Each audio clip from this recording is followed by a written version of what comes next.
नमस्कार दोस्तों, आप सभी का हमारे चैनल एमॉन क्लासेस में स्वागत है। आज साथ ही हम लोग इसमें से 30 एमसीक्यू डिस्कस करेंगे रेलवे परीक्षा के लिए, जो साथ ही आपके कॉम्पिटिटिव एग्जाम के लिए काफ़ी ज़्यादा लाभदायक होगा। आते हैं साथ ही बिना देरी करते हुए शुरू करते हैं। सबसे पहला प्रश्न आपका क्या दे रखा है? ये पूछ रखा है आपसे, अंतरिक्ष की यात्रा करने वाली भारतीय मूल की पहली महिला कौन थी? तो साथ ही पहली महिला जो है भारतीय मूल की, वो क्या सुनीता विलियम्स थी, या फिर कल्पना चावला थी, या फिर सावना पांड्या थी, या फिर साथ ही यमुना कृष्णन थी? बात करें अंतरिक्ष की यात्रा करने वाले भारतीय मूल की पहली महिला की, तो साथ ही वो कल्पना चावला थी, जो कि साथ ही आपका ऑप्शन नंबर बी में दे रखा है। तो ऑप्शन नंबर बी इसका करेक्ट उत्तर हो जाएगा। बढ़ते हैं अपने अगले प्रश्न की ओर, यानी प्रश्न नंबर 2। ये कह रखा है, संयुक्त राष्ट्र संघ का प्रथम महासचिव निम्नलिखित में से किस देश के निवासी थे? क्या स्वीडन के थे, या पुर्तगाल, या फिर फिनलैंड, या फिर नॉर्वे? तो आप सभी को पता होगा साथी, वो नॉर्वे के थे। तो ऑप्शन नंबर डी में नॉर्वे दे रखा है, तो ऑप्शन नंबर डी करेक्ट उत्तर हो जाएगा। बढ़ते हैं अपने अगले प्रश्न की ओर, यानी प्रश्न नंबर 3। ये आपसे कह रखा है, भारतीय विज्ञान संस्थान बेंगलोर के पहले भारतीय निदेशक कौन थे? अगर बात करें साथी बेंगलोर के पहले भारतीय निदेशक की, तो आपके सीवी रमन सर थे, जो कि ऑप्शन नंबर डी में जिनका नाम दे रखा है। तो ऑप्शन नंबर डी इसका करेक्ट आंसर हो जाएगा। अगले प्रश्न की चर्चा करते हैं, यानी प्रश्न नंबर 4। ये कह रखा है, किस कंपनी ने भारत का पहला social mobile wallet studio launch किया था?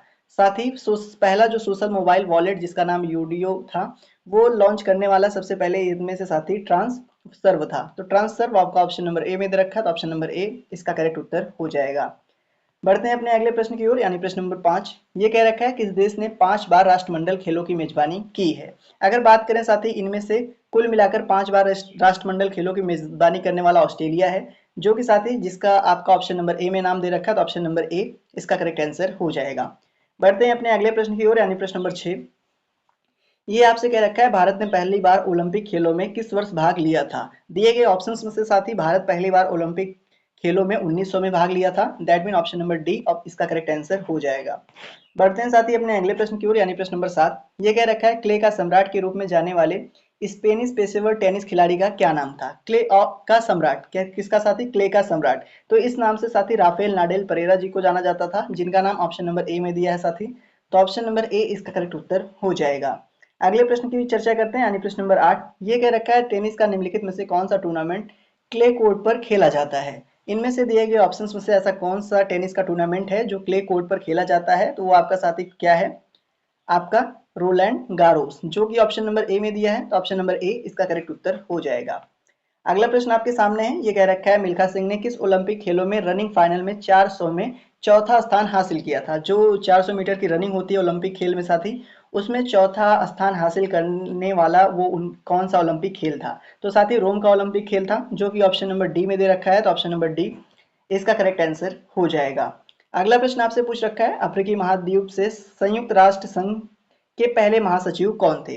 अफ्रीकी महाद्वीप से साथी संयुक्त राष्ट्र संघ के जो पहले महासचिव थे, वो साथी आपके कौन से? बुटरोस बुटरोस घाली। इनका इनका नाम किस ऑप्शन में दिया है? तो ऑप्शन नंबर सी में दिया है। तो ऑप्शन नंबर सी इसका करेक्ट आंसर हो जाएगा।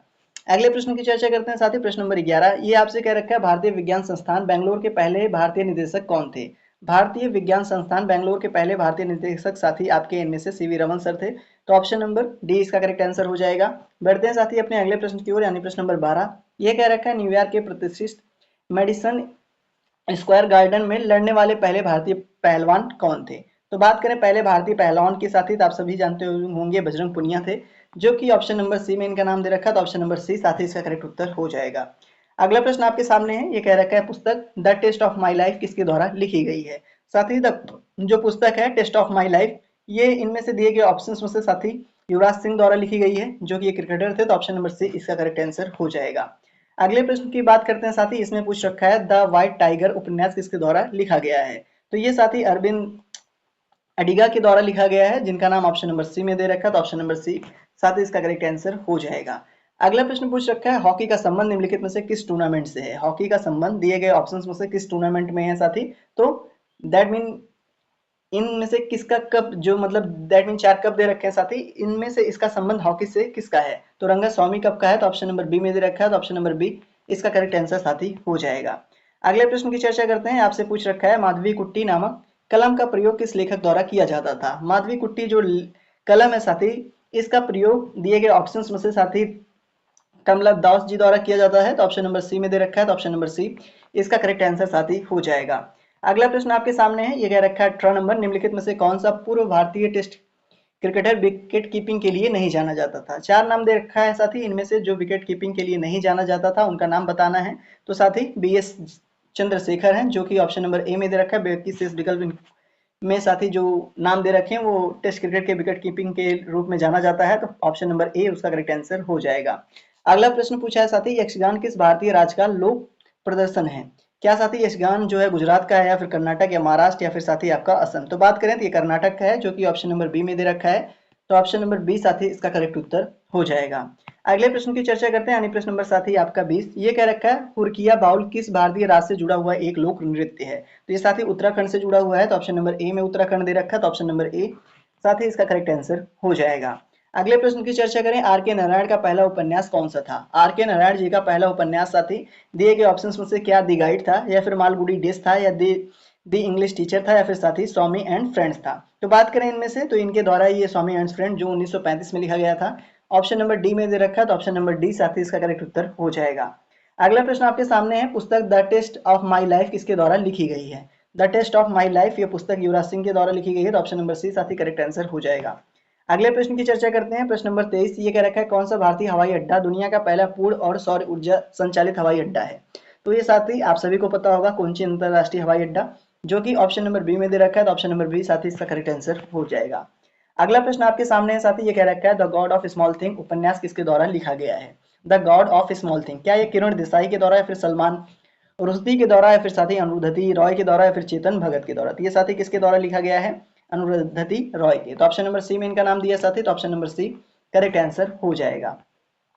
आते हैं अपना अगला प्रश्न देखते हैं, यानी प्रश्न नंबर साथी आपका 27। ये क्या पूछ रखा है आपसे, ये कह रखा है साथी प्रसिद्ध संस्कृत नाटक स्वप्रवास दत्तम किसके द्वारा लिखा गया है। तो साथी ये जो नाटक है ये किसके द्वारा लिखा गया है। क्या साथी आपका कालिदास, शूद्रक, भास, या फिर साथी जयदेव। तो ये आप सबका साथी भास द्वारा लिखित है, जो कि ऑप्शन नंबर सी में है, तो ऑप्शन नंबर सी साथी करेक्ट आंसर इसका हो जाएगा। अगला प्रश्न आपसे पूछ रखा है, संदिग्ध नाटक अकादमी प्रथम मतलब संगीत नाटक अकादमी के पहले अध्यक्ष कौन थे। बात करें साथी संगीत नाटक अकादमी के पहले अध्यक्ष की, तो साथी PV राजमन्नार थे जी, जिनका नाम ऑप्शन नंबर सी में दे रखा है साथी, तो ऑप्शन नंबर सी इसका करेक्ट आंसर हो जाएगा। अगला प्रश्न आपसे पूछ रखा है, संयुक्त राष्ट्र के प्रथम महासचिव कौन थे। संयुक्त राष्ट्र के साथी प्रथम महासचिव ट्रिगवे लाई थे, जिनका नाम ऑप्शन नंबर बी में दिया है साथी, तो ऑप्शन नंबर बी इसका करेक्ट आंसर हो जाएगा। अगले प्रश्न की चर्चा करते हैं साथी, यानी प्रश्न नंबर 28। ये कह रखा है निम्नलिखित में से किसने India the future is now का लेखन किया है। दैट मीन इसका संपादन किसने किया है। तो ऑप्शंस में क्या है साथी, अनीता देसाई दे रखा है, नरेंद्र मोदी, किरण देसाई और शशि थरूर। तो बात करें साथी India the future is now, इसका जो संपादन है साथी ये शशि थरूर द्वारा किया गया है, तो ऑप्शन नंबर सी साथी इसका करेक्ट आंसर हो जाएगा। अगला प्रश्न आपसे पूछ रखा है, भारत में पहली यात्री रेलगाड़ी कब चलाई गई थी। भारत में पहली यात्री रेलगाड़ी जो है साथी 1853 में चलाई गई थी, जिनका नाम आपका ऑप्शन नंबर सी में दिया है, तो ऑप्शन नंबर सी इसका करेक्ट आंसर हो जाएगा। अगला प्रश्न आपसे पूछ रखा है, पहला लोकपाल बिल भारतीय संसद में कब पेश किया गया। तो साथी जो पहला लोकपाल बिल था ये भारतीय संसद में 1968 में पेश किया गया था, जो कि ऑप्शन नंबर ए में दे रखा है साथी, तो ऑप्शन नंबर ए इसका करेक्ट आंसर हो जाएगा। उम्मीद करता हूं साथी आज के 30 के तीसरे प्रश्न आपको अच्छे लगे होंगे। तो मिलते हैं अपने अगले वीडियो में, तब तक के लिए साथी जय हिंद।